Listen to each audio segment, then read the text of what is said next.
Yes. Hold on, sorry. So up next for stand-up is Terrence. Terrence is another hilarious, multi-talented friend of mine. I just saw his pilot reading for a sitcom he's writing, and I have also doubled over laughing from his improv performances on many occasions.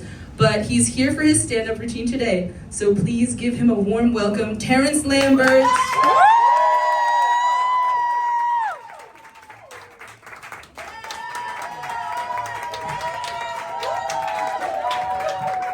What's up, bitches? Oh my God! I can't go too far. Okay. I'm Terrence. Happy Pride. It's June 1st. What's going on? Hey.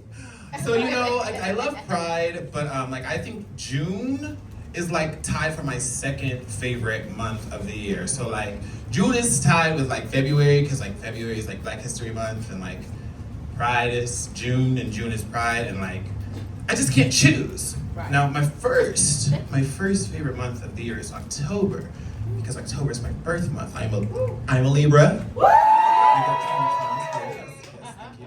And October is just you get fall, you get apple cider bonfires. It's just so great. It's just so great. I love October. And there's a tie for February, because obviously Black History Month, and then June is Pride, and it's I feel because I'm Black and gay, I have to choose.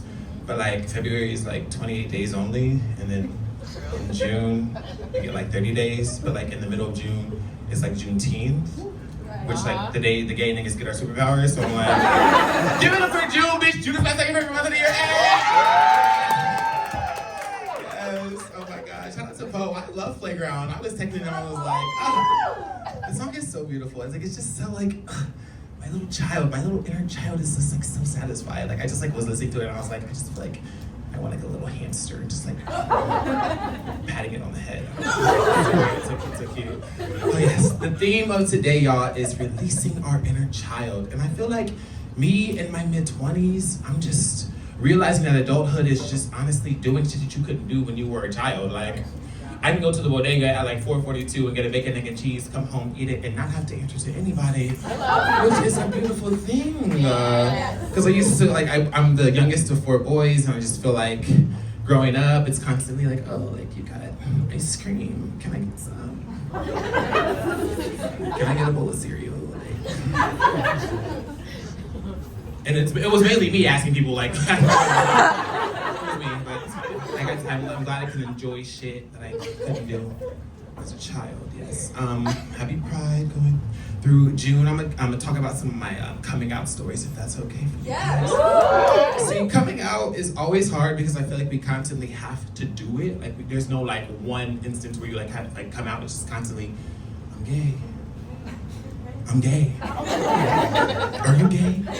Period. We're gay. Period. That's really how it is. So for me coming out, I feel I had 2 major milestones coming out. One was when I was in 4th grade. It was kind of the teaser of Terrence is a little different. There's something going on. So I was in 4th grade, and my older brother was in middle school, and since I was in elementary school, there was a difference between him coming home. The middle school kids got out about an hour, 45 minutes to an hour after the elementary school kids. So it was very much Terrence, come home, lock the door, call me when you get home, don't answer the door for nobody. Just be still, be still. And me being a naturally neurodivergent kid, okay, let me fuck some shit up, okay? So when I was home alone for 45 minutes to an hour, Terrence would like to go into the family office and go on the deep dark web. And since I was home alone, my little fingers typed in gay men kissing into the Google search engine. It was really weird. And after a while, I got down the rabbit hole of gay porn for the first time, and I was oh shit, I don't think I'm supposed to be watching this. Next video. So, because I was in 4th grade, I didn't really know anything about computers and internet at the time, so after a while, every day, for about an hour, looking up gay men kissing, you realize that over time it becomes a top hit in the Google search engine. And after about 2.5 weeks of doing this, your mother's gonna eventually go on the computer, and one day, my mom, she was upstairs, me and my brother were on the kitchen table, like, doing our homework. My mom screamed, she was like, ah! I was like, oh shit. My brother and I, we run upstairs, we walk into the office, and I'm like, oh. Now, how did Castro Supreme, Tiger Tyson, and Coco Dorn get on the family computer? My mom was like, who did this? Oh my God. I was like, Mommy, it's not me, because I'm not with that gay shit. We go to church every Sunday. Pastor Liggins just told us that homosexuality is wrong. It's not me. Maybe it's her father. So she didn't bring it up. It was fine. My official coming out came when I think I was a sophomore in college, actually, yeah. I was home, I was upstairs in my room. My mom comes upstairs, she knocks on the door. Come in. Shut the door. Hey, sweetie. I'm just looking at your sheets, I'm okay. You know you can tell me anything, right? Yeah, yeah, Mommy, what's up? Are you gay? Y'all, I started sobbing. I was like, oh shit, this is so embarrassing, ew. I mean, I can finally speak in a normal tone now, like, this is me. But I was just like, it was giving like full confessional at like Catholic church. I was like confessing everything. I was like, Mommy, yes, I'm gay. I actually just sucked a dick last night. There is still cum in my ass. While we on it, can we talk about putting me on Truvada, please, goddamn? Lord, this is too much. It's crazy. I was a triathlete growing up, yes. I played football, I ran track, and I played tennis. Any athletes out there? Yeah! I see you. So in elementary school, track and field is actually my favorite sport to play because I was the fastest kid in my elementary school. Like I was the fastest kid in my elementary school, in my neighborhood. Like it was great. I was just burning niggas, for real. And did anybody have like field day growing up? Like field day in elementary school? Like that was the main event, I'm telling you. And my 5th grade year was 2009. And I tell you, Terrence Lambert's 2009 Crooked Creek Elementary School field day was the greatest single performance of any elementary school kid in field day history. Like I'm telling you, it was the equivalent of like Michael Phelps at the Beijing Olympics in 2008, bitch. I was there to collect my things. Because I was like, this is the last year, we got middle school. We gotta cut up. So I remember in 5th grade, I was the 50-yard dash champion, I was the long jump champion, I was the jump rope champion, and I was the 2-lap race champion. Woo! Now, if anybody knows track and field, now the relay race is the biggest event. Right. Relay. So it was every class, and it was every class like had their own little relay team, and me being the natural competitive person that I am, I got my team together. I said, y'all, Miss Matthews' class. I was like, y'all, during recess, we gonna practice our baton exchange. I'm gonna put the order in. We gonna fuck it up. Because I came here to collect my things. Like, what the fuck? So, field day comes. Miss Moran, our gym coach, she says, guys, the relay, this is the last event. Whoever wins the relay wins field day. I was like, all right, bet. Y'all lock the fuck in. This is the time. We've been practicing for this. So, relay starts. I think the order was Elbert, Kanayan, Keyshawn, and me as the anchor. Now, for all of my track and field people, the anchor is the most important leg.